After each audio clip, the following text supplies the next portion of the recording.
Welcome to Focus on the Five, conversations with Baldwin County business leaders and entrepreneurs, brought to you by Josh Knoll of Gulf Coast Financial Advisors. And now, Josh Knoll. Hi everyone, welcome to Focus on the Five, conversations with Baldwin County, Alabama area entrepreneurs and business leaders. I'm your host, Josh Knoll of Gulf Coast Financial Advisors. We're coming to you today from the studios of WABF 1480, located here in beautiful downtown Fairhope, Alabama. My guest today has his hands pretty busy. He's got a ton of things going on down at the beaches of Alabama, from real estate brokerage to a little thing he does where he gets out and kind of connects the community and helps people when they move into the area. So we're going to dive into all those things, but before we get into that, let's give a big welcome to my guest today, Angelo DePaola of the Coastal Connection. How you doing? How's it going, man? Great to be here today. Where's my clap track? Oh, we're gonna do this? All right, I'm down with that. We got to do something. DePaola. DePaola. All right. I'm not going to go into all the schematics about how names change when your family immigrates over from another country, but well, I am not a smart man, but I know a few things. That sounds Italian. It is. All right. So you say immigrate. So recently immigrated over? I mean, how far back do y'all go? You know what? I think in business, everybody always tells you, you need to have a why. Mm-hmm. And for years, I was just doing business, and like my why was because I wanted to put some money in my pocket, and that felt really good.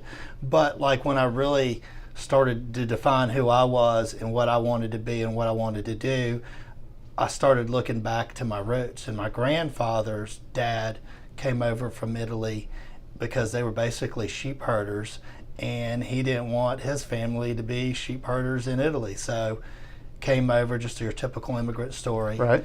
Worked in a textile mill, sent money back to Italy. Guess what happened? Mussolini becomes the leader of Italy and takes everybody's money while it's in the bank. Oh my. So it was like back to square one. My grandfather, who my great-grandfather had never met, him and his mom caught the last free ship coming over from Italy over to Ellis Island. This your grandpa, so this has been what, in the 30s? 40s maybe? Yeah. I mean, this is, okay. So he gets over here, and it used to be DIP in Italy. The I sounds like E. Okay. And they changed it to DEP, DePaola, over here. And, I think about where they went. My granddad came over here, barely, couldn't speak the language, didn't speak any English. I struggle with it still. He ends up joining the Marine Corps because he had 3 square meals a day. World War II happens. Marries my grandmother right before he goes off. Miraculously survives. Right. Serves in the Pacific Theater. Comes back, becomes the fire chief of Camp Lejeune. Has 3 kids. Sends all of those kids off to college, and so on and so on. So I was thinking about that legacy of where they started, and how I think the most important thing that you could pass on to your family is courage, and that courage to get out of your comfort zone, and the courage it took for them to leave their homeland to come over here with nothing in their pocket and try to scratch something out for themselves, carve out a little piece of life. And then each generation has kind of done better as they've gone forward. So I want to, that's my why, is I want to make sure I instill that same courage, and I make sure that daily that I'm trying to step out of my comfort zone and inspire not just my family, but the people that are associated with me and my clients to do better. Very well said. Well, and I think that gives perspective on, because sometimes you have rough days, but you look at what your grandpa or your great-grandpa went through, pretty big difference, I would think. Yeah. Some of the stuff we go through. We have it pretty good in this country. We have it pretty good. Coming in a little hot. All right, so with that background then, so one of those 3 kids then would have been either your mother or your father? My dad. Your dad, okay. So your dad, where would your dad have been living at this time? Grew up in the grandfather was the fire chief of Camp Lejeune, Jacksonville, North Carolina. All right. So grew up there. My grandfather retired at 50. Okay. So he went through, the horrors of war. Right. Raised a family, retired as the fire chief from Camp Lejeune. Okay. My dad went to NC State, got a degree in microbiology, becomes a PhD. He lives on the other side of the bay. So I was going to ask you. So how did he find his way down here? So what brought him to this area? When he was with the federal government, he was up in Washington, and they had a FDA lab down on Dauphin Island, Alabama. But my dad, he goes to the beat of a different drummer. All right. And he met my mom. She was over on a visa from Colombia, and she had a arranged marriage. Okay. Back in Colombia when she got back, and she didn't want to have an arranged marriage, and my dad wasn't really ready to go to see her go, so they got married. And he saw there was an opening down on Dauphin Island, moves down here. The very next year, Hurricane Frederick hits. My mom has me as a 1-year-old and is pregnant with my sister. No bridge to Dauphin Island, no running water, no power. They were helicoptering in food. And my dad describes it as the best time of his life. Right. Like, no boss really. They just said, make it look like you're busy down there. My mom, on the other hand, you can imagine with kids and not having any modern day amenities, describes it as the worst year of her life. Right. And so they end up moving to just north of Dauphin Island in Bell Fountain. And my dad ends up working through a whole entire career with the FDA, which when you think about it, like, I don't know anybody that stayed their whole entire career with the same company anymore. He's always been a very safe person, and I remember even at a young age, like, I never wanted to be that. I always wanted to be an entrepreneur. Right. I had lawn care companies. I had tons of things I started and stopped, and some things worked, some things didn't. So, well, that led you eventually to a career in real estate. it did. To me, it was 100% commission. Well, how'd you get started? Let's go back to that. How did you get started in real estate? So I was working for an ad agency, and I'm going to backtrack a little on how I got there. So I was sold radio advertising, started working for an ad agency, and I was handling boat dealerships and stuff. And it was like 2006, 2007, the economy's pumping. I look at all these boat sales guys, and I'm like, man, these guys are just killing it. Well, they were at the time. They were. And I knew boats. I'd fished all my life. I knew that's my groove. And so I said, I'm gonna go sell boats. That was the very beginning of 2008. Well, we all know what happened. I made the least money. Great timing. Timing was perfect. I made the least money I'd ever made in my life, and was really every day. Not just thank goodness we weren't even married. It was my wife, but we were living together, and she had a job that was steady and paid good money. Right. But like mentally, it was just a grind to get up and work every day. I mean, I think like I was lucky when I think about how other people their challenges then. But I always feel like, one door could lead you to another door, and I've always took that approach in life. Ended up becoming a really good friend with one of my clients who led me into equipment rental sales and leasing, and I did very well at that. Okay. But I always had that itch to get back and do something on my own, and me and my wife were going to the beach every weekend, and so we just decided that if we were going to move down there, which is what we wanted to do, was our end game, was that one of us needed to be down there and working. So I said, I'm going to get my real estate license. And I'd grown up with John McGinnis, who ended up buying a majority share of the Floribama. And we'd always, me and him always fished together. So we always wanted to do a Alabama deep sea fishing radio kind of fishing tournament down at the beach. And that kind of really was the catalyst. I was like, I came down there with that purpose, was to start the Floribama Fishing Rodeo. Okay. And I was going to do real estate, kind of on the side. Understood. And what ended up happening was the rodeo became a great success, but really not financially successful. Right. But we, really got me plugged into the community really quickly, and I got to meet a bunch of people, which kind of opened my eye up to the power of relationships and how you leverage that to grow a business. And that's kind of how my real estate business grew. And so through a series of mentors and stuff, we started putting in systems and how to build a good business off of that. And I was working for Coldwell Banker at the time. I was going to ask you because you're with Exp Realty now. Yeah. Right. So you started with Coldwell Banker. I started with Coldwell Banker, and the whole reason I started there, a good friend of mine was a partner in that franchise down there at the beach, and his partner, who was the broker, active broker, he was kind of a silent partner. She wanted to move back to Lafayette, and I was 2 years in the real estate business. I said, you know what, I'll be the broker. I had no clue what I was doing. I had no business doing it, but I went quickly, got my Alabama and Florida broker's license, and I became the broker and part owner in Coldwell Banker Seaside. And one thing I learned really quickly was, like, I was a good salesperson, but the skill set to run in a successful office and brokerage was something that I really didn't have the experience. A little different.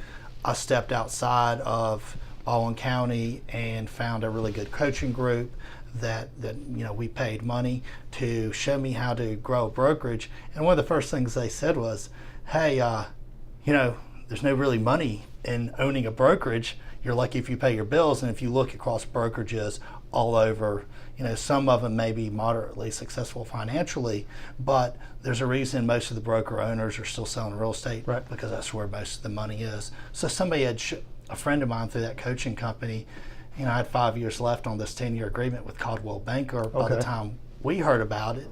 And he goes, hey, I want to show you something. And I said, I gave him the appointment strictly out of courtesy. I said, look, I got 5 years left on this agreement. It looks like it's going to be pretty costly to get out of it. And he laid out EXP to me at the time, and like the light bulb kind of clicked in my head. I was like, this is kind of what I always wanted. And it was I'm not going to go deep into it, but it was created by another agent, and it was meant to be very agent centric. And so it allows you, I always look at a brokerage as the platform of which you run your business off of. And so it took us 9 months. We dissolved Coldwell Banker Seaside, and I started the Coastal Connection team. I really didn't have a brand at that time. We'd been fiddling around with social media, and that kind of was what got me into doing the social. Was like, I wanted to do it the year before, but I was too scared to. Like, it takes a little bit of chutzpah or moxie to put yourself in front of the camera. I think it takes a little insanity. It does. It did for me. But what happened was, I did that first one. I was with my videographer, and we're videoing. Every year we try to add something into the business, and that year we were going to add video into our listings. What year would this have been? 2017. Okay. 2017. So we were like, we're going to bring video into our listings, and I'd always wanted to do a Facebook Live because I heard that's what you should do. And so I said, Nick, come here. First guy in town, I said, we're going to do a Facebook Live. And I got the camera out. And we were out there in front of the condo. And I said, Angelo DePaola here, the Coastal Connection. And I'm here. And I forgot his name. I said, hey, what's your name? And we do this Facebook Live, and like 3,800 people in a matter of a couple hours liked it and were sharing it. And I was like, ding, ding, ding, ding. Yeah. All right. Came on. My wife thought I was completely insane. She goes, and like at this point, like I'm just like, we got to go interview everybody. I was over picking up my dry cleaning, and the sandwich shop next to the dry cleaning was the place that I like to eat. And so I was in there, and I said, hey, I got an idea if you want to do it. He said, what is it? He didn't even know who I was. I'd always just come there and buy a sandwich. I said, look, I want to do a video with you, and so I can brag about your business, and that way it'll look better because you don't have to brag about it. I can, and I already like your food, so it's going to be really authentic. And I said, look, give me a $25 gift card, and I'll boost the post by $25 to your client, to your sphere. And so my thought process originally on that was, I was going to build a relationship with that one business owner, and that one business owner would then send referral business my way. And I would build up some Facebook following, and that was like going to be kind of a side deal off of it. Well, my friends would see me out, and they'd start saying Coastal Connection. And people that didn't even see me, something would be going on. They're like, dude, why aren't you going live? Why is the Coastal Connection not going live? And so then I just started doing it. My wife's like, "You're spending way too much time." I mean, even today, she was like, "You need to be in making phone calls, talking to property owners." I mean, you've got to do that in business. But at the same time, there's something to be said when you can go to a wedding or a function and you don't have to say, "Hey, my name's Angelo DePaola. I'm a realtor." But you can just say, "Hey, good to see you." They're like, "Hey, I own some property at the beach." Now they're kind of asking you, and it really put me at a comfort level because I didn't ever feel like you never want to. You didn't want to be that guy. You didn't want to be that guy that said, "Hey, do you have something I can sell? Here's my card." Yeah. It just, everything came organically. The toughest part of it is to do it with the consistency, and we struggle with it still today. Right. Well, okay, so on that note, I'm going to do a quick station identification break. For those of you just joining us here on WABF 1480, this is Focus on the Five, conversations with Baldwin County, Alabama entrepreneurs and business leaders. I'm your host, Josh Knoll, and I am joined today by Angelo DePaola of DePaola of the Coastal Connection. I'd heard your name for many months before I ever met you from your wife, April. We're going to give a shout out. She was one of the chairs for the Baldwin Art for Heart. And Jen and I, my wife, did a little promo video for them. And Jen actually had to read that part. And it's a beautiful, I mean this in all sincerity, it's a beautiful name, but we've struggled with it then. You think I'd have this thing nailed down? Everybody struggles with it. When I was in school, whenever I heard a professor struggling with a name, I just raised my hand. I'm here, that's me. You don't have to, I understand. And look, I'm a horrible speller, and if you have a very complicated name, chances are I'm going to mess it up. So, no harm, no foul. Well, you don't even have to have a complicated name. My last name is just 4 letters, but it has been everything but over the course of my life. Yeah. Most of the time people think I'm Knoll, which is fun. So, all right, back to, let's talk about the marketing. So you get hooked up with Exp Realty. You open up basically a team there, right? Yeah, it's a team. And while you're opening this team up, you start experimenting with this marketing, which it morphed into the Coastal Connection. Now, did you have a master plan for the Coastal Connection when you started doing it? We didn't, and it's almost it's a plan we're work in progress. Like, we're just now, like, all of our business is referral-based business, either from past clients or sphere of influence. And I'll say this, one thing that me and my wife do really well is if we get an invite to a party or an event, we go. Right. I know people usually will know who we are because I'm always networking. Right. And that was always kind of my thought process with it. But like, we're just now building a website. Yep.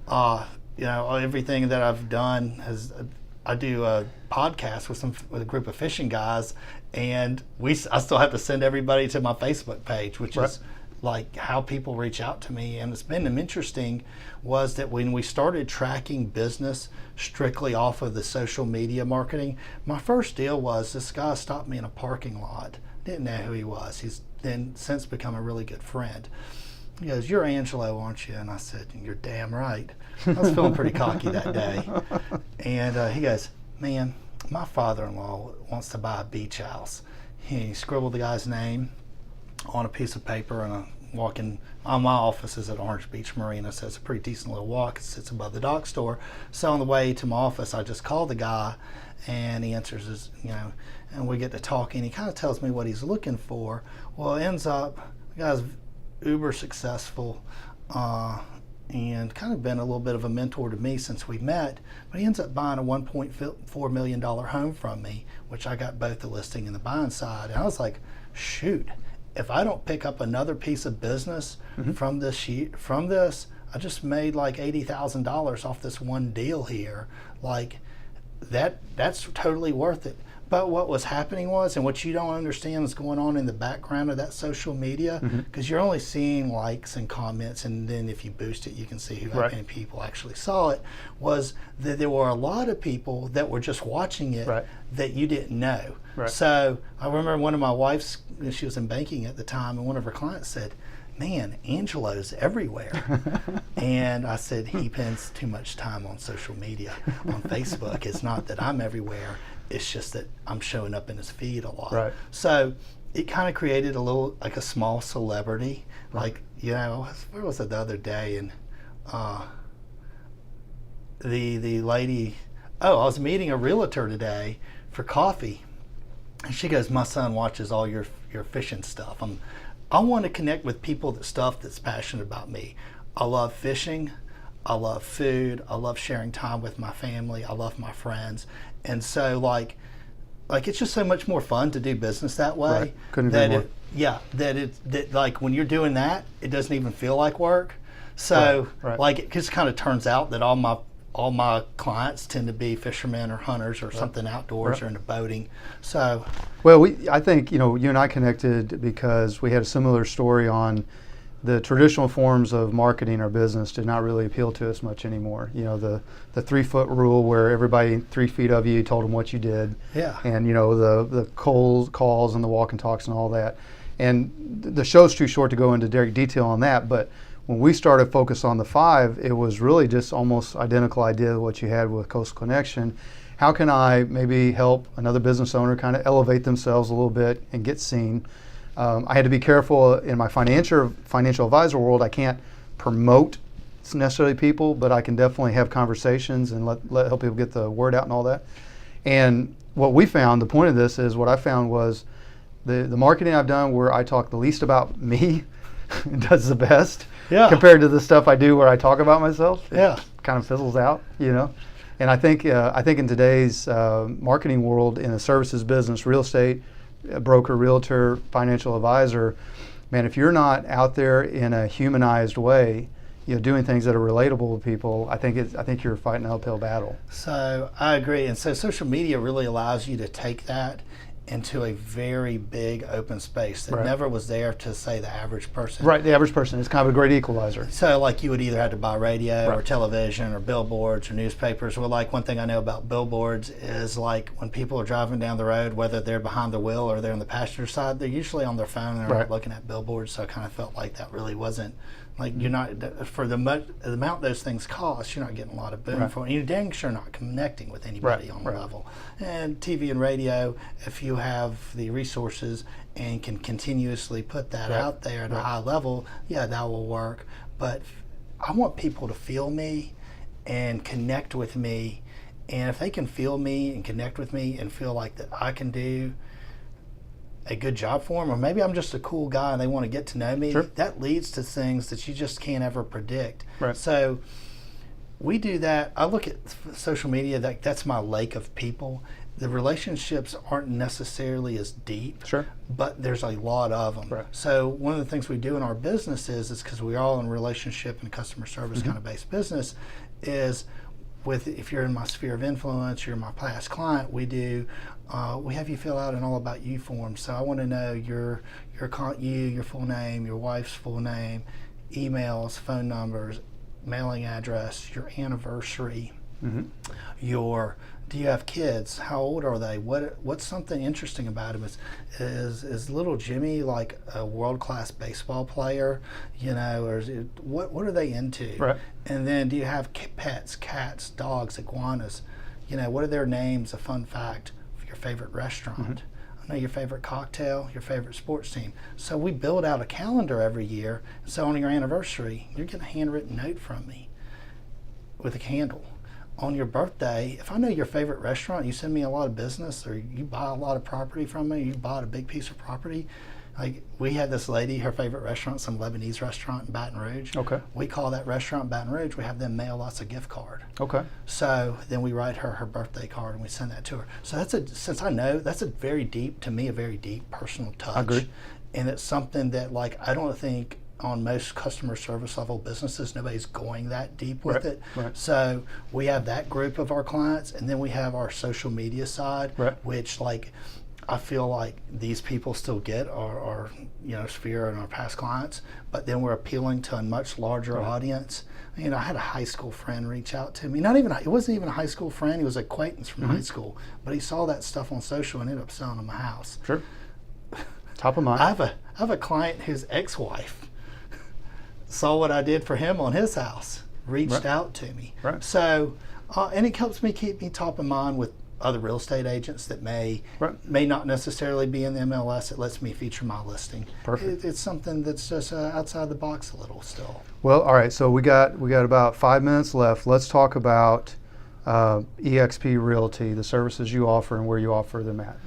All right, so like when I look at Exp Realty, we're a cloud-based brokerage. We're the fastest growing real estate company in the history of real estate.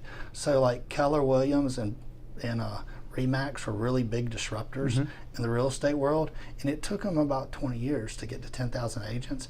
Exp has gotten to like 18, 19,000 agents in about 9 years. Okay. So, and part of it is it's one brokerage. They're in all 50 states in the U.S., a couple provinces in Canada. So on a customer, somebody that's digesting this as a consumer of real estate, the technology side allows me to do stuff with properties and listings that I don't think other people can do. But when I look at it as I'm a realtor or I'm a broker of a real estate firm, like what they offer on training is 25 hours a week of live training. Right. We have in 30 of the 50 states, we either have the number 1 or the number 2 agent in that state, and those people are the people giving training to agents. So it isn't just this like, hey, this is how to make a contract right. This is how you build your business. This is how I built a business where I sell 150 homes a year, or 300 homes. So some of the brightest minds and entrepreneurs in there. The splits are second to none. It gives you agent ownership opportunities. I'll probably end this year with about $40,000 worth of stock in the company, which when you're a real estate agent and you think about what's your exit strategy, I mean, how many 70, most don't have one. No, how many 70-year-old real estate agents are there out there? And you can't imagine that they still want to work that hard. No. I mean, I love selling real estate and I love connecting with my people and I love helping people. But look, at some point I want to back out and spend time with my family. I don't want my work to define me at the end of the day. EXP, between the stock ownership, your agent override for showing this to other agents and bringing them on, it's a phenomenal program. If anybody is this real estate agent that's interested, give me a call. I'd love to go in depth with you guys about that. And you keep more of your money. And at the end of the day, when you have revenues, when your revenues are up here, it allows you to do things marketing-wise that you could never do before. And it's really set up so, like Coastal Connection team, we market our team. We're not marketing EXP. Yeah, legally we have to put that there. But like, it's all about you. You're your own brand. Perfect. Carve your own path. Your specialty, you said it earlier before we came on the air, is properties on the beach. I'll let you take it. So I really I'm a big niche guy. Okay. So, and yes, I sell plenty of waterfront investment condos. I mean, you can't help but do it because we're down at the beach. But where my niche is waterfront boating properties. Like, you need to have somebody that really knows that topic very well. Does it have a beach mouse issue? Are you going to have wetlands issues? What's that look like? You're going to have to do wetlands delineation reports. Hey, this seems like a really good deal. But then come to find out the dock is 500 feet long. To get out to any water that's deep enough for your boat, there may be lots of current issues. Maybe you're in an HOA that doesn't allow you to put a boathouse. Especially if you're not from around here. So there are just all these little things. It's not like selling property in Mobile or Fairhope. Everything's got a little niche. I don't even do deals in Mobile. I tend to even refer most of my stuff on the north end of the county out because I think that I can give better service when I focus in on my area, and I'd rather that customer service experience for that client go to somebody that understands that market. I think that's well said. How do people get a hold of you? How do they find you? All right, so the easiest way is to go to Facebook. I mean, if you're watching this on right now, you're probably like watching it on Facebook. At least that's how I watch them. Yeah. If you go to Angelo DePaola, Realtor of the Coastal Connection, I know that's a lot. We got to trim that down. But if you just go in the search bar, you can find me there. You can call me, 850-287-3440. That's my cell phone. If you ask my wife, I answer that way too much. So don't be afraid to call or text. Or just get at me through Facebook. There's lots of good content. I review restaurants. Yep. We talk fish and tips. You know, we talk where I get my hair cut. You know, it's funny. People want to know all that little information. Well, and don't kid yourself. That absolutely helps when it comes time to sell the homes. Because at the end of the day, who has the eyeballs on you, right? Yeah. Potential people buying or selling homes. So, you know, I would think my line of work, your line of work, service industries, things like that, I would think if you're not out there in some capacity, that just makes that much harder. You know what? If you like in same, you're in the same thing I am. We're selling something. Something tangible. Something right. tangible. So, like if you're a real estate agent or you're a financial advisor and you've kind of been scared to get in front of the mic or in front of your cell phone camera, it's so easy. Just go do it live. You don't have to edit anything. People get to know who you are. It is fun. Nobody's going to bite you, I promise. Well, you think everybody's going to laugh at you, and you know, there's probably a few that you get a few people that kind of troll it a little bit, but I mean, I think like 98% of the response we've gotten has been really positive. So, all right. Okay, so on that note, Lori's telling us we're running out of time. Oh, man. So it's been great. All right, if you're a regular listener to the show, then you know that we film our conversation. We release it across multiple social media platforms. If you're watching this video and you'd like to reach out to either Angelo or myself, just send us a message. Lastly, if you're a Baldwin County area entrepreneur or business person and you'd like to have a conversation like this one, just reach out to me. My contact info will be attached to my disclosure at the end of the show. I'd like to thank my special guest, Angelo DePaola. Wow. I knew you a sucker. I knew how to say it the whole time. I just wanted to build up suspense. Exp Realty and the Coastal Connection for joining us today. You did a great job. And for all you out there listening, this has been Focus on the Five. I am Josh Knoll with Gulf Coast Financial Advisors. You have found us on WABF 1480 AM here in downtown Fairhope, Alabama. Thank you all. Have a great day. Angelo, great job. Hey, appreciate it. All right, and that's it. Awesome time. All right. Did we get it? Thank you for listening to Focus on the Five. If you are interested in learning more about Josh Knoll and Gulf Coast Financial Advisors, you can find us at gulfcoastfa.com. Call 251-327-2124, email josh.knoll@gulfcoastfa.com, or message us on Facebook. Focus on the Five is produced by Josh Knoll of Gulf Coast Financial Advisors. Advisory services offered through Investment Advisors, a division of Pro Equities Inc., a registered investment advisor. Securities offered through Pro Equities Inc., a registered broker-dealer and member of FINRA and SIPC. Gulf Coast Financial Advisors is independent of Pro Equities Inc. Information presented is for educational purposes only and is not an offer or solicitation for the sale or purchase of any securities. Focus on the Five offers commentary and generalized research, not personalized investment advice. Show content is for informational purposes only and does not constitute a complete description of our investment services or performance. All investments involve risk and unless otherwise stated are not guaranteed. Be sure to consult a tax professional before implementing any investment strategy.